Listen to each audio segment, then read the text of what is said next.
शादी में आई चुड़ैल। अन्नपुर नाम के एक गांव में शादी चल रही होती है। वाह, मजा आ गया फूफा जी। शादी में क्या खाना बना है? बाराती तो उंगलियां चाटते रह जाएंगे। हाँ, तुमने सही कहा।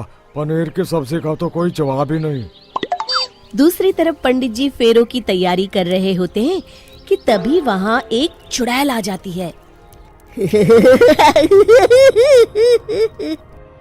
अरे मर गया रे, ये चुड़ैल यहाँ क्या कर रही है? अरे दिवाकर जी, ये आपकी कौन सी रिश्तेदार है? अरे मुझे क्या पता। क्या भाग्यवान, कहीं ये तुम्हारे मायके से तो नहीं आई है?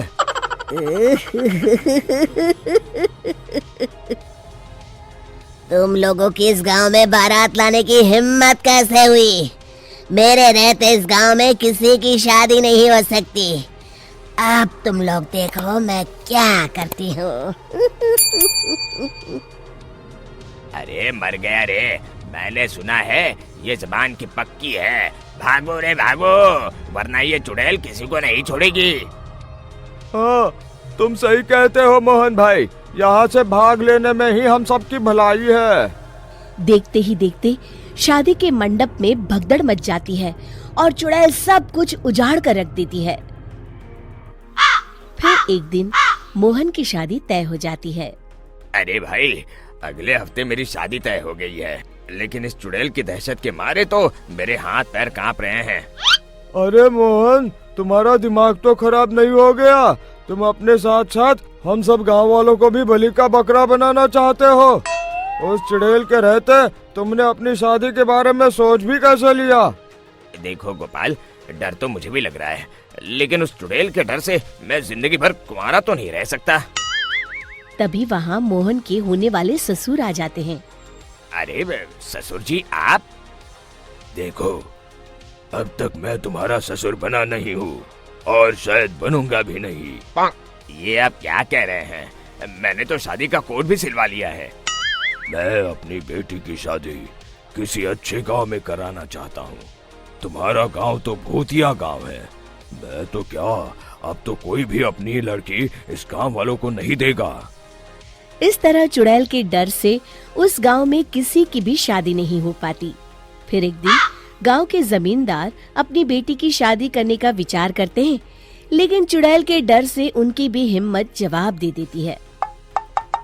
अगर मेरी बेटी की शादी तय समय से नहीं हुई तो मेरी नाक कट जाएगी। मुझे कुछ करना ही होगा।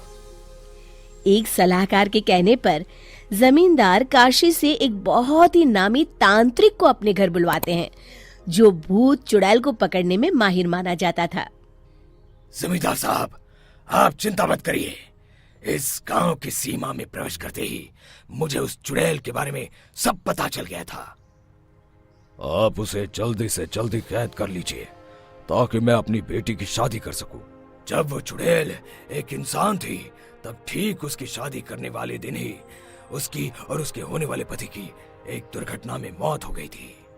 उसका होने वाला पति आज भी भूत बनकर जंगल में भटकता है। इसलिए जब तक चुड़ैल की शादी नहीं हो जाएगी, वो किसी और की भी शादी नहीं होने देगी। ये आप क्या कह रहे हैं? अगर वो भूत भी हमारे गांव में आ गया, तब हमारा क्या होगा? ये आदमी बीच में बहुत बोलता है, इसे बाहर निकालो। उसके बाद तांत्रिक बताते हैं कि अगर उस भूत के साथ चुड़ैल की शादी करा दी जाए तो वो चुड़ैल हमेशा हमेशा के लिए उस गांव को छोड़कर चली जाएगी। जमींदार साहब, आप अपनी बेटी की शादी की तैयारी शुरू कर दीजिए। मैं कुछ गांव वालों को अपने साथ लेकर उस भूत को ढूंढने जंगल की ओर जाता हूँ। इस तरह जमींदार निश्चित होकर अपनी बेटी की शादी करवाने लगते हैं, लेकिन तभी वहाँ चुड़ैल आ जाती है।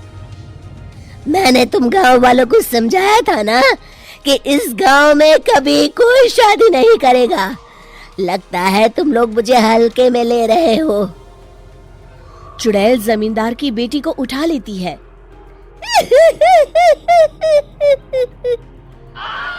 अब देखती हूँ बिना दुल्हन के तुम लोग शादी कैसे करोगे। मैं इसे अपने साथ ले जा रही हूँ। छोड़ मुझे, पिताजी, मुझे बचाइए। अरे कोई मेरी बेटी को बचाओ।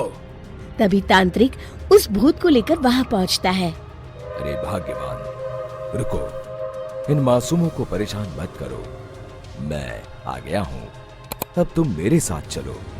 चुड़ैल बहुत खुश हो जाती है। आप आ गए, चलिए अब हम मंदिर में चलकर शादी कर लेते हैं। अरे अरे अरे अरे, ये क्या कह रही हो? मंदिर में जाके दोबारा मरना है क्या? चलो, आज से हम जंगल में रहेंगे। चुड़ैल चली गई, अब मेरी शादी हो जाएगी। इस तरह सभी गांव वाले खुशी से झूमने लगते हैं।